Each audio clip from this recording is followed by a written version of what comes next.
manahihirapan na ako. Kasi finals na ang hirap daw talaga. Hindi ko mahirap kasi engineering siya. So, sabi niya, wala akong tulog, wala pumapasok sa isip ko. Sabi ko, matulog ka, itulog mo na itulog. Pagka nagising ka, saka ka mag-video ulit. Doon ngayon, kinabukasan, last day ng exam, sabi niya sa akin, last day ng exam bukas. So, kinabukasan, tinanong ko siya, sabi ko na, nasaan ka? Nasa school ma, sabi niya sa akin. Kapatapos ko lang ibagsak yung exam. Sabi ko, hindi yan, sabi ko gano'n sa kanya. Maghintay tayo ng resulta. Oo ma, hintay tayo ng resulta mamaya alas 10 ng gabi. Dumating yung gabi, naghintay kami, sabi niya sa akin, Mama, may bilang mama, sabi niya sa akin. Hallelujah. 3,000. Sabi ko, kahit anong meron sa 3,000. Umasa ako, sabi niya gano'n. Praise the Lord. Kasi ka-graduate siya. Praise the Lord. Kasi pag hindi siya pumasa doon sa exam na yun, malaki ang possibility na hindi siya makagraduate. So, babalikan niya half term. So, okay na. Sabi niya, magiging okay lahat, sabi ko. Okay, sabi ko gano'n. Ito na, dumating yung pinakamatindi financial. So, sweldohan na. Ito na yung sweldohan. Praise the Lord. Yung utang ko, hindi ko alam kung saan ako pupunta. Balos malaki pa sa sweldo ko. Glory to Jesus. Doon na dumating yung time na wala na akong kayang gawin.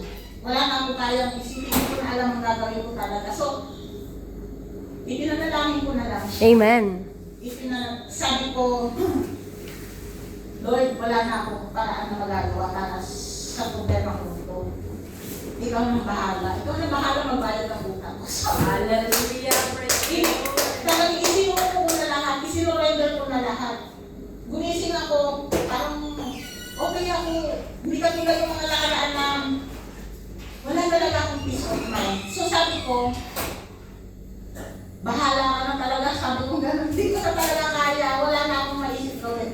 So, yung nag-testimony ako online, hindi ko inaasahan talaga yun. Talagang overwhelmed ako. Yun yung joy at peace na nararamdaman ko. Overflowing. Hindi ko naiwasang umiyak. Umiyak talaga ako sa harap ng speaker. Hindi ko alam ako. Hallelujah. Pangit na sa harap ng speaker. Bahala na, basta masaya-masaya ang puso ko. Praise the Tapos, Lord. yung amo ko by that time, nagpipray si Mami. After niyang yung prayer na mag-impart.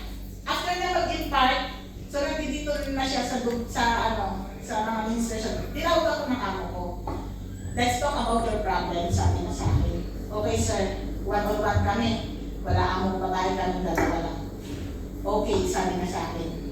Let's solve your problem, sabi na sa akin. Hallelujah. Doon pa lang sa kusina, hindi ko napigilan sumigaw ng thank you Jesus talaga. Praise the Lord. Bumalik ako sa kwarto, nilalihan ko kung nandun pa kayo.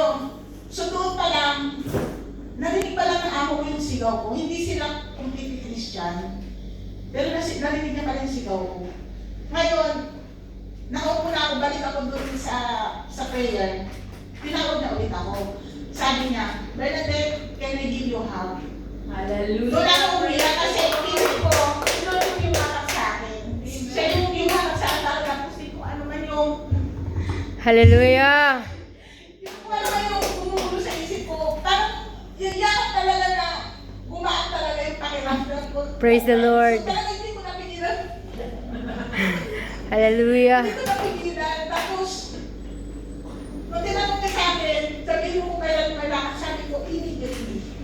So, kinakausap na ako ni Mami, yung cellphone ko, katabi ko yung isa, nag-appear. Pero hindi ko napigilan umiyak.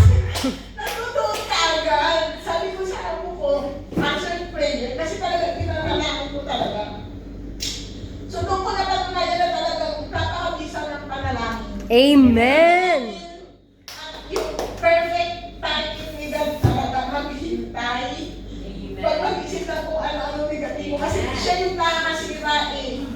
Yung takbo ng isip natin, lahat ng negative, doon nag-uumpisa. Nakawala ka ng peace. Nakawala ka ng tiwala, ng faith talaga.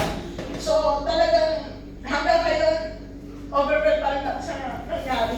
Praise the Lord. Tapos, yun nga, kinausap plano na magpalit ako ng day off. Sabi ko, hindi mo na ngayon. Perfect time talaga ni God.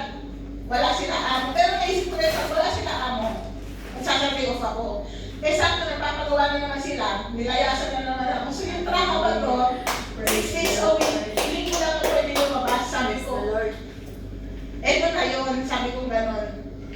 Lahat talaga na nangyayari is timing. Pati yung